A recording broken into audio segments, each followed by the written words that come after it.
여러분 혹시 그거 아세요? 기독교는 반전의 종교입니다. 알고 계시죠? 네, 기독교는 반전의 종교입니다.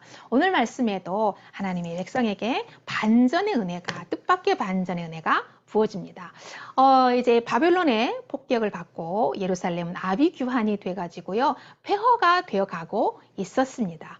유다의 왕과 고관들, 그리고 이 기술자들, 철공, 목공 이런 기술자들이 다 바벨론에 잡혀갔습니다.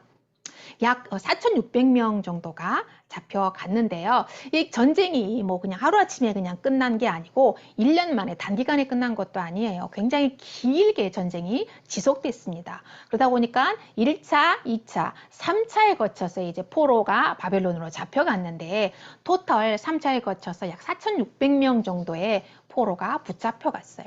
이때 예레미야가 이제 환상을 보는데 두 개의 무화과 바구니를 보게 되는 거예요. 하나는 극히 좋은 무화과 바구니, 그리고 하나는 극히 나쁜 무화과 바구니였습니다. 그러니까 극히 좋은 무화과, 극히 나쁜 무화과, 이렇게 극과 극으로 대비시키는 이유는 어차피 시간이 지나면은 다 썩어서 못 먹게 되는데 그 두 바구니 중에서 하나는 하나님의 주권적인 은혜로 구원을 받고 또 하나는 버려지게 된다는 환상입니다. 여러분, 하나님은 버릴 능력도 있고 취할 능력도 있는 주권자라고 하는 것을 여러분 믿으시기를 바랍니다. 역사도 하나님이 주장하고 계시고 역사의 모든 수레바퀴를 하나님이 지금 돌리고 계신다는 것을 믿으시기를 바랍니다. 자, 그래서 예루살렘에 남아있는 사람들은 어땠을까요? 야, 우리는 살았다. 야, 웬일이냐? 이게 웬 은혜냐? 와, 우리 진짜 살았다. 그러면서 쾌재를 부르면서 포로로 잡혀가는 사람들을 비웃고 손가락질을 했겠죠. 잡혀가는 사람들은 질질 끌려가면서 왜 우리가 이렇게 비웃음거리가 돼야 되냐면 하나님을 원망했을 거예요. 아니, 하나님, 우리는 한 말씀에 순종했잖아요. 하나님이 바벨론에 항복하라고 그래가지고 우리가 항복했는데 왜 우리가 비웃음거리가 돼야 되나요? 이러면서 하나님께 원망했을 거예요. 자, 여러분, 우리도 그렇잖아요. 내가 교회 열심히 충성하고 봉사하고 바쁜 중에도 성경 공부도 참석하고 정말 기도도 하고 하라는 대로 열심히 하고 있는데 내 삶은 왜 이러는가? 내 삶은 왜 이렇게 비루하고 왜 이렇게 답답하고 왜 이렇게 꽉 막혀가지고 뚫리지 않고 열리지 않나요? 그러면서 하나님을 원망하는 경우가 우리도 있다라고 하는 거예요. 이 사람들만 그러는 게 아니고 우리들도 그렇다라고 하는 겁니다. 자, 보겠습니다. 그러면 누가 버려질까요? 어떤 바구니가 버려지게 될까요? 4절과 5절을 읽습니다. 4절과 5절입니다. 시작. 여호와의 말씀이 또 내게 임하니라. 이르시되 이스라엘의 하나님 여호와께서 이와 같이 말씀하시니라. 내가 이곳에서 옮겨 갈대아인의 땅에 이르게 한 유다 포로를 이 좋은 무화과 같이 잘 돌볼 것이라. 아멘. 여러분 모두의 상식을 뒤엎는 결과가 나왔습니다. 하나님의 성전을 파괴하고 예루살렘을 초토화시키는 원수인 바벨론에게 항복하고 그리고 포로로 잡혀간 사람들이 좋은 무화과라고 말씀하는 거예요. 그들을 하나님이 잘 돌봐줄 것이라고 말씀하는데 여러분 이해가 되시나요? 반전도 이런 대반전은 없습니다. 여러분, 말씀을 자세히 읽어보니까요. 그런데 하나님께서 이렇게 말씀하시는 거예요. 5절에 내가 이곳에서 예루살렘에서 갈대아인의 땅 바벨론으로 이르게 한 유다 포로를 이 좋은 부하과 같이 잘 돌볼 것이라는 거예요. 그러니까 그들이 바벨론으로 잡혀간 것이 바벨론이 그들을 끌고 간 것도 아니고 그 다음에 그들이 제 발로 간 것도 아니다라고 하는 거예요. 하나님이 직접 그들을 가나안 땅에서 예루살렘 땅에서 바벨론 땅으로 옮겼다라고 하는 거예요. 왜 가나안 땅에서 원수의 땅인 바벨론으로 그들을 친히 옮기셨을까요? 이게 중요한 거예요. 그렇잖아요? 왜 하나님이 친히 그들을 밧줄로 꽁꽁 묶어가지고 바벨론으로 끌고 가셨을까? 그것은 이유가 있다라고 하는 겁니다. 하나님이 당신의 백성에게 고난을 주시는 데는 다 이유가 있습니다. 여러분 지금 고난 당하고 계십니까? 그냥 하나님의 백성이 그냥 이유 없이 당하는 고난은 없다라고 하는 거예요. 다 이유가 있습니다. 시간이 지나고 나면 그때 내가 왜 그런 고난을 당했는지, 하나님께서 나에게 왜 그런 고난을 주셨는지 이제 내 삶이 해석이 된다라고 하는 거예요. 그것은 불평으로 해석되는 게 아니고 원망으로 해석되는 것도 아니고 감사로 해석이 되더라라고 하는 것입니다. 그래서 다윗은 그렇게 고백했잖아요. 고난당한 것이 내게 유익이었다.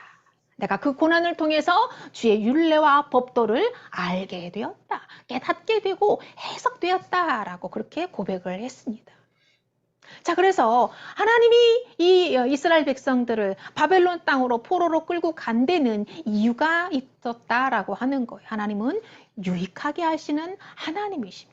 비록 고난을 받을 때는 아프고 고통스럽고 괴롭지만 그 고난을 통해서 우리의 믿음을 성장시키고 또 놀라운 은혜를 부어주시기 위한 하나님의 놀라운 계획이다라고 하는 것을 여러분 믿으시기를 바랍니다.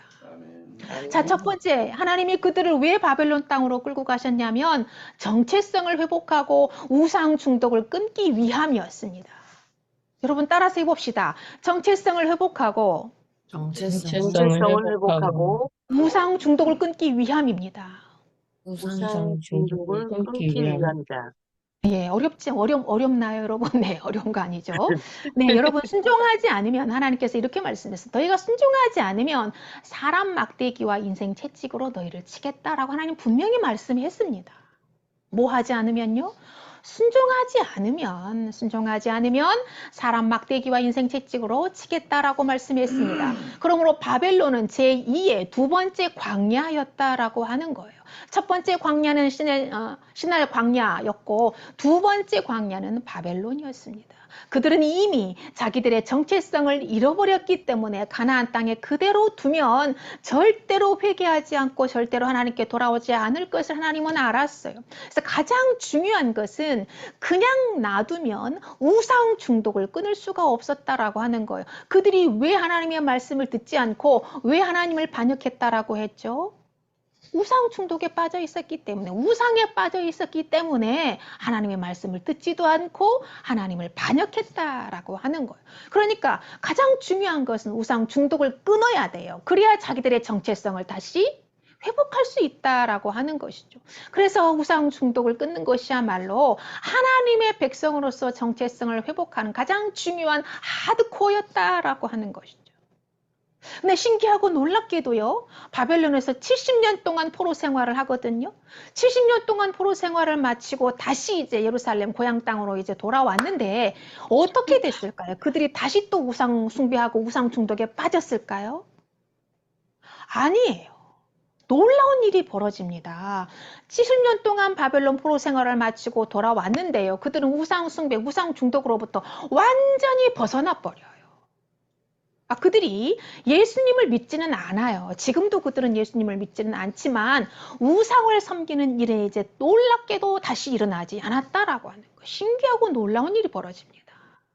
이것이 바로 하나님의 은혜였다라고 하는 거예요. 하나님의 놀라운 은혜였습니다. 하나님은 불가능이 없는 전능하신 분입니다. 하나님은 없는 것은 있게도 하고 있는 것은 없게도 하시는 전능하신 분이십니다. 죽은 자를 살리시는 놀라운 하나님이십니다. 여러분, 오늘 이 시간 여러분을 괴롭히는 중독이 끊어지길 예수님의 이름으로 선포합니다. 네. 여러분을 괴롭히는 중독을 예수님께 내어드리시기를 바랍니다. 여러분의 의지로는 끊을 수가 없습니다. 하나님께 내어드리고 하나님께 맡길 때, 그리고 주의 말씀에 순종하겠다라고 결단할 때 중독으로부터 치유되고 자유케 될 줄을 믿습니다. 여러분, 우리가 잘 아는 이야기가 있습니다. 하나님은요, 히브리 노예들을 이집트에서 탈출시켜가지고 가나안 땅으로 옮기려고 했습니다. 놀라운 것은 그들이 제 발로 가나안 땅으로 들어가는 것이 아니고 하나님이 그들을 데리고 가나안 땅으로 들어갔다라고 출애굽기에 말씀을 합니다. 자, 그런데 광야에서 40년간 살게 해요. 하나님이 그들을 곧바로 가나안 땅으로 끌고 들어가는 것이 아니라 무려 40년 동안이나 광야에서 살게 된다라고 하는 거예요. 이유가 있었습니다. 제가 방금 전에 말씀드렸죠. 하나님이 당신의 백성들을 고난을 주고 고난의 광야에서 돌리는 데는 다 이유가 있다라고 말씀을 드렸잖아요. 자, 그들은 수백 년간 이집트의 노예로 살았어요. 수백 년 동안 이집트의 노예로 살았습니다. 그러니 어떻게 됐을까요?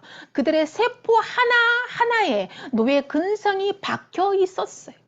노예라는 정체성을 빼낼 수가 없었다라고 하는 거예요. 그대로 가나안 땅에 들어가면 노예 근성에 쩔어 있었기 때문에 주체적인 민족으로 살아갈 수가 없었어요. 그래서 하나님은 이집트에서 탈출한 1세대들이 광야에서 다 죽을 때까지 40년 동안을 기다렸다라고 하는 거예요. 두 번째로 그들은 이집트의 우상에 쩔어 있었습니다. 이집트는 다신 국가였어요. 모든 것을 다 신으로 섬겼어요. 개구리도 신, 이도 신, 메뚜기도 신, 나일강도 신. 다 신이었어요. 10가지 재앙이 바로 그 신을 파멸하고 박멸하는 그 재앙이었잖아요. 그렇게 너무 많은 신들을 섬기는 다신 국가였다라고 하는 거예요. 그러니 이 심각한 우상 중독을 끊어내야만 하나님은 하나님의 백성으로서 정체성을 지키고 살아갈 수 있기 때문에 하나님은 광야에서 40년 동안 당신의 백성 히브리 민족을 혹독하게 훈련을 시켰던 거예요. 자, 그러는 사이에 무슨 일이 벌어졌냐면 광야에서 새로운 세대가 태어났어요. 생육해야 되겠잖아요. 그래서 사람들이 이제 광야에 살면서 새로운 아이들을 낳았다라고 하는 거. 새로운 백성이 태어났습니다. 그리고 성장했습니다. 그들은 노예로 태어나지 않았어요. 이집트에서 태어날 때는 그냥 태어나자마자 노예야. 그런데 이제 이집트에서 탈출해가지고 광야에 살고 있었기 때문에 새로 태어난 아이들은 노예가 아니고 자유인으로 태어났다라고 하는 거예요. 하나님이 자기들을 먹이시고 입히시고 보호하시는 것을 날마다 체험하면서 성장했단 말이에요.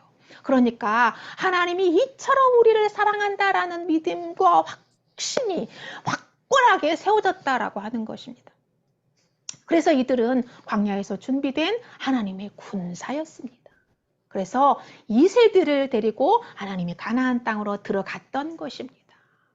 여러분, 고난은 축복이고 은혜입니다.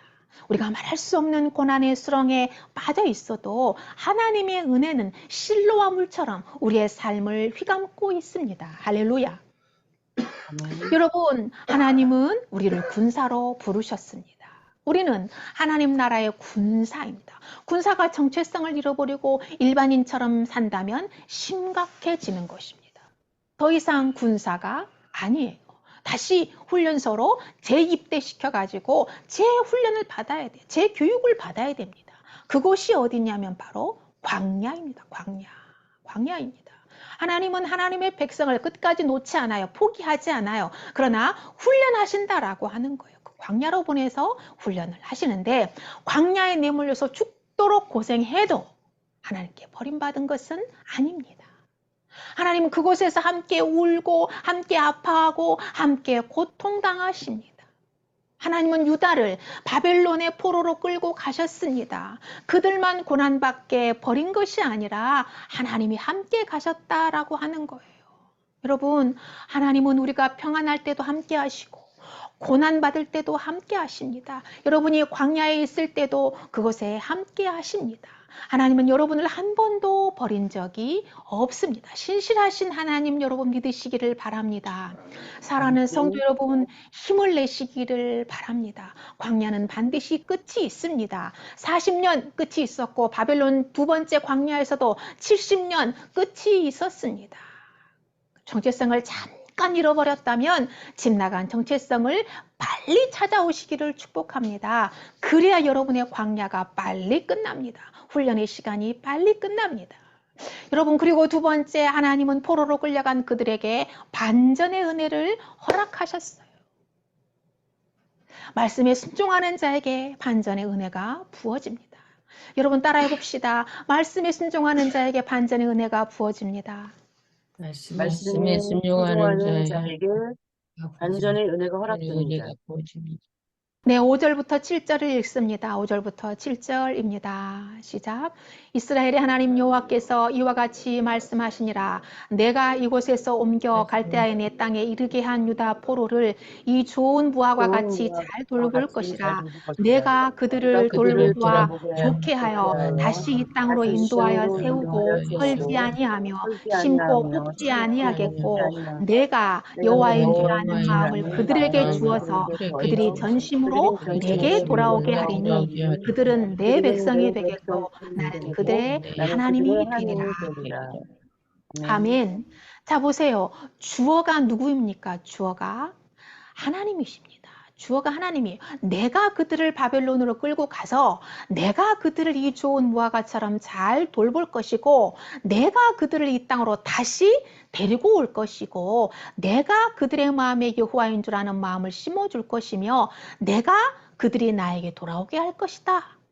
주어가 다 하나님입니다. 그러니까 시작도 하나님, 끝도 하나님, 다 하나님이 하시겠다라고 하는 거예요. 여러분, 하나님이 천지를 창조하셨습니다. 천지를 창조하신 하나님이 세상의 끝에도 하나님께서 종말에 이 세상을 다시 또 새롭게 변화시켜서 새하늘과 새 땅으로 변화시켜서 우리를 그 새하늘과 새 땅에서 살게 하실 것입니다. 할렐루야. 여러분, 그들이 뭐가 이뻐서 이토록 극진한 사랑을 부어주실까요?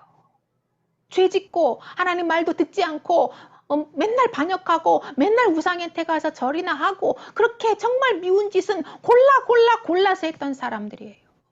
포로로 끌려간 그들이나 예루살렘에 남아있는 자들이나 다 하나님의 말씀을 듣지 않았고 우상 중독자였어요. 그러니까 다 심판받아 죽어 마땅해야 합니다. 다 죽어야 됩니다. 그런데 하나님이 그들에게 은혜를 베풀어 주셨습니다. 이유는 딱 한 가지예요. 순종입니다. 순종이에요, 순종. 예레미야 21장 8절 이하에 보면 하나님이 그들에게 이렇게 말씀하셨어요. 예레미야 21장 8절 이하 말씀을 제가 읽어드릴게요. 여호와께서 말씀하시기를, 보라, 내가 너희 앞에 생명의 길과 사망의 길을 두었노라. 너는 이 백성에게 전하라 하셨느니라. 이 성읍에 사는 자는 칼과 기근과 전염병에 죽으려니와 너희를 에워싼 갈대아인에게 나가서 항복하는 자는 살 것이나 그의 목숨은 전리품같이 되리라. 네, 하나님께서 이스라엘 백성에게 생명의 길과 사망의 길 두 길을 보여주시면서, 자, 바벨론에게 항복하는, 살려줄 거다. 그런데 항복하지 않고 이 성읍에, 이 예루살렘에 살아서 살아남겠다라고 끝까지 항복하지 않는 자들은 칼과 기근과 적은 전염병에 죽게 하리라라고 말씀했어요. 그 말씀대로 됐습니다. 전쟁이 한 10년 정도 된 것 같아요. 근데 바벨론이 다 예루살렘 성을 포위하고 있었기 때문에 먹을 것이 다 떨어져 버렸어요. 그러니까 어떤 일이 벌어진 줄 아십니까? 너무너무 끔찍한 일을 벌입니다. 아버지를 잡아먹습니다. 자기 자식들을 잡아서 삶아 먹습니다. 이것이 공상 영화에나 만화에나 나오는 얘기가 소설 속에나 나오는 게 아니고 이것이 현실이었다는 거예요. 실제로 나타났다라고 하는 거예요. 누가? 하나님의 백성들이 그 놀라운 끔찍한 일을 벌였다라고 하는 거예요. 왜요? 하나님이 항복하라고 그랬는데 항복하지 않고 살겠다라고 끝까지 항복하지 않고 버티던 사람들이 그랬다라고 하는 거예요. 결국 그들은 다 죽었습니다. 그런데 하나님의 말씀에 순종해서 항복하고 투항했던 자들은 이제 바벨론의 포로로 잡혀갔지만 목숨을 구할 수 있었다라고 하는 거예요. 여러분, 이 말씀을 잘 해석하시고 이해하시기를 바랍니다. 바벨론에 항복하면 목숨은 유지할 수 있지만 포로로 끌려가서 멸시받고 비루한 삶을 살게 될 것이라고 말했어요. 그러니까 나는 어떻게 그렇게 비루하게 살아? 어떻게 이렇게 비천하게 살아? 나는 그런 비참한 삶 살고 싶지 않아. 그러면서 산속에 숨고 바위 틈에 숨고 다락방에 숨고 이집트로 탈출했어요. 그런데 일말의 양심이 있는 사람들은 하나님의 말씀에 순종해서 바벨론에 항복했어요. 끌려가면서 인생 종쳤다. 이번 생은 망했다. 그러면서 절망의 구덩이에 빠져 있었는데 그들에게 하늘에서 희망의 밧줄이, 동아줄이 내려온 것입니다. 대반전이 일어난 거예요. 할렐루야. 여러분, 말씀에 순종한 그 한 가지 하나님이 감동하셨습니다. 우리 속에 선한 것이 있어서, 의로운 것이 있어서 하나님이 그들에게 은혜를 베푼 것이 아니다라고 하는 거예요. 우리에게 선한 것이 있어서 의로운 것이 있어서 하나님 우리를 구원하셨나요? 아닙니다. 우리는 죄 덩어리입니다. 지금도 우리는 죄를 먹고 죄를 배설하고 죄를 낳고 있습니다. 그럼에도 불구하고 하나님이 우리를 구원하시고 용서하시고 덮어주시는 것은 하나님의 자발적인 은혜입니다. 하나님이 그들이 순종하는 것을 보고 감동했어요. 야, 아담은 불순종해가지고 저주를 받았는데 얘들은 그래도 말을 알아듣는구나. 얘들은 그래도 일말의 양심이 있구나. 너무너무 기뻤습니다. 많은 인원도 아니에요. 5,000명 정도, 4,600명 정도 인원만이 하나님의 말씀에 순종했다라고 하는 거예요. 노아 홍수 때 하나님의 말씀을 믿고 그 말씀에 순종한 사람은 8명 뿐이었습니다. 반드시 홍수로 내가 세상을 멸할 것이다 라고 노아에게 말씀했어요. 그러니 배를 짓고 있는 노아에게 사람들이 물어봤을 거 아니에요. 이게 도대체 뭐냐? 아, 하나님이 이 세상을 물로 홍수로 심판하시겠다고 하면서 나한테 방주를 지으라고 그랬다. 이 방주에 들어가는 사람은 구원해 주겠다고 말씀했다. 그러니 사람들이 얼마나 비웃었겠어요. 얼마나 손가락질했겠어요. 믿지 않았어요. 그러나 노아는 하나님의 말씀을 전적으로 믿고 신뢰하고 방주를 지었습니다. 결국 노아의 가족 8명만 살아남았습니다. 여러분, 가나안 땅에 파견된 12명의 정탐꾼이 있었습니다. 하나님의 말씀을 믿고 순종한 사람은 여호수아와 갈렙 2명뿐이었습니다. 두 사람만 가나안 땅에 들어갔어요. 시간이 흘러 12지파가 이제 두 나라로 갈라집니다. 10개의 지파는 북이스라엘이 되고 2개의 지파는 남유다가 됩니다. 유다보다 100년 앞서서 큰 왕국 북이스라엘이 멸망합니다. 단 한 사람도 살아남은 사람이 없어요. 하지만 남유다, 작은 2지파밖에 안 되는 남유다에서 하나님의 말씀에 순종한 4,600명, 5,000명 정도는 살아남는 은혜를 받게 되었습니다. 그들이 바벨론 포로기 때에 그곳에서 후손을 낳고 그 후손들이 70년 후에 예루살렘으로 돌아와서 하나님의 성전을 재건하고 무너진 예루살렘 성벽을 재건합니다. 우리가 느헤미야 공부할 때 배웠잖아요. 그것이 바로 바벨론 포로기를 마치고 돌아왔을 때의 이야기입니다. 여러분, 이스라엘이 영원히 이 땅에서 사라지는 줄 알았어요.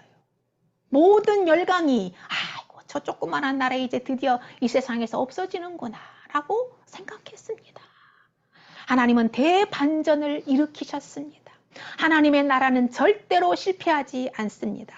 하나님의 나라는 절대로 사라지지 않습니다. 전능하신 하나님이 붙잡고 통치하고 계시기 때문에 절대로 하나님의 나라는 무너지지 않습니다. 하나님의 백성은 절대로 무너지지 않습니다. 하나님의 백성은 절대로 사라지지 않습니다. 하나님은 지금도 말씀에 순종하는 소수의 사람들을 붙잡고 일하시고 하나님의 나라를 세워 가십니다. 할렐루야. 사랑하는 성도 여러분, 말씀에 순종하는 여러분 되시기를 바랍니다. 하나님께 쓰임받는 소수의 무리에 끼는 복을 받게 되기를 바랍니다. 오늘 본문 말씀에 순종한 사람들의 모습이 너무나 바보처럼 보이고 인생 다 끝난 것처럼 보입니다. 너무나 처참해 보입니다. 스스로도 그렇게 생각했어요. 우리 인생 끝났다. 이 생은 다 끝났다. 소망이 없다. 그러나 하나님은 그들에게 반전의 은혜를 부어주셨습니다. 그들 안에 무슨 선한 것이 있거나 의로운 것이 있어서 은혜를 부어주신 것이 아니고 순종한 것. 말씀에 순종한 것, 딱 그 하나 보시고 마음을 돌이키신 것입니다. 이사야 1장 19절 20절에 보면 이런 말씀이 있어요. 너희가 즐겨 순종하면 땅의 아름다운 소산을 먹을 것이요 너희가 거절하여 배반하면 칼에 삼켜지리라. 여호와의 입의 말씀이니라. 이 말씀은 축복이 저주로 변할 수도 있다는 무서운 말씀입니다. 순종하면 땅의 아름다운 소산을 먹을 것이지만 순종하지 않고 거부하면 이 복이 저주로 바뀌게 된다라고 하는 말씀입니다. 사랑하는 성도 여러분, 즐겨 순종하는 저와 여러분 되시기를 간절히 축복합니다. 우리가 왜 하나님께 순종해야 하냐면 2가지 원리 때문이에요. 하나는 우리는 하나님의 말씀에 순종하며 살도록 창조되었습니다. 인간의 원죄는 시대의 살인마가 지은 엄청난 죄악에서 비롯된 것이 아니에요. 하나님이 지으신 하나님의 백성, 하나님의 사람 아담이 선악과를 따먹지 말라고 하신 하나님의 말씀에 불순종한 것으로부터 이 죄가 시작이 된 것입니다. 아담의 불순종이 단절과 무질서를 가져왔듯이 순종은 회복과 평화를 가져다 줍니다. 첫사람 아담은 불순종해서 인간을 전적으로 부패하게 만들고 전적으로 무능하게 만들었지만 두 번째 아담으로 오신 예수님은 순종했어요. 죽기까지 순종함으로 회복과 평화를 가져다 주었습니다. 그 은혜를 받은 우리도 하나님께 순종해야 됩니다. 두 번째로는 순종은 하나님 앞에서 나 자신이 아무것도 아님을 보여주는 겸손의 행위입니다. 예레미야 18장에 나오는 말씀처럼 하나님은 토기장이고 우리는 질그릇입니다. 우리를 만드신 주인에게 나를 왜 이렇게 만들었냐고 따질 수가 없는 거예요. 하나님은 처음과 나중이시고 알파와 오메가이십니다. 우리의 인생을 시작하셨고 우리 인생의 끝을 정하신 분이 바로 하나님이십니다. 그러므로 우리의 순종은 하나님을 창조로 인정하는 행위이고 나의 주인으로 인정하는 공손한 행위입니다. 그런 사람의 삶을 하나님께서 끝까지 책임져 주십니다. 여러분, 이제 말씀 정리하겠습니다. 말씀에 순종하는 것은 불편하고 고통스럽습니다. 내가 살아왔던 방식을 버리고 정반대의 삶을 살아야 되기 때문에 너무 불편하고 고통스럽습니다. 성도의 삶은 연어처럼 세상을 거슬러 사는 삶이기 때문에 너무 불편하고 고통스럽고 힘든 삶이에요. 그래도 그 삶을 살아야 됩니다. 그것이 크리스찬의 삶입니다. 여러분, 우리는 마국간에서 십자가로 가는 삶입니다. 우리는 마국간에서 십자가라고 하는 삶입니다. 십자가가 순종의 길입니다. 우리 주님이 가신 길이 십자가의 길입니다. 나를 죽이지 않고는 절대로 순종하지 못합니다. 그래서 우리가 순종하기 위해서는 내가 죽어야 됩니다. 내가 죽지 않고는 절대로 순종할 수가 없습니다. 여러분, 말씀 안에서 나를 죽이고 우리 모두를 죽이는, 그래서 순종하는 삶을 살 수 있게 되기를 축복합니다. 여러분, 이 세상은 바벨론입니다. 우리는 지금 바벨론에서 포로 생활을 하고 있습니다. 자식에게 포로가 되어서 이러지도 저러지도 못하고 노예처럼 살아가고 있습니다. 일의 포로가 되어서 죽도록 일하고 쉬지도 못하고 정말로 살아가고 있습니다. 사람의 포로가 되어서 사람의 눈치 보면서 우리는 노예로 살아가고 있습니다. 돈의 포로가 되어서 우리는 살아가고 있습니다. 물질 만능의 포로로 살아가고 있습니다. 소망이 없습니다. 우리가 자유를 누리는 방법은 역설일적으로도 말씀의 포로가 되는 것입니다. 우리가 진정한 자유를 누리기 위해서는 하나님의 포로가 될 때 진정한 자유를 누리게 되는 것입니다. 여러분, 하나님은 하나님께 순종하는 포로들의 하나님이십니다. 바벨론에게 포로하는 것처럼 보이지만 하나님의 말씀에 포로하는, 하나님의 말씀에 순종해서 포로가 되었던 그들을 하나님이 보호하시고 지켜주셨습니다. 이번 한 주간 말씀에 순종하여 고난이 은혜가 되는 반전의 은혜를 경험하게 되시기를 예수님의 이름으로 축복합니다.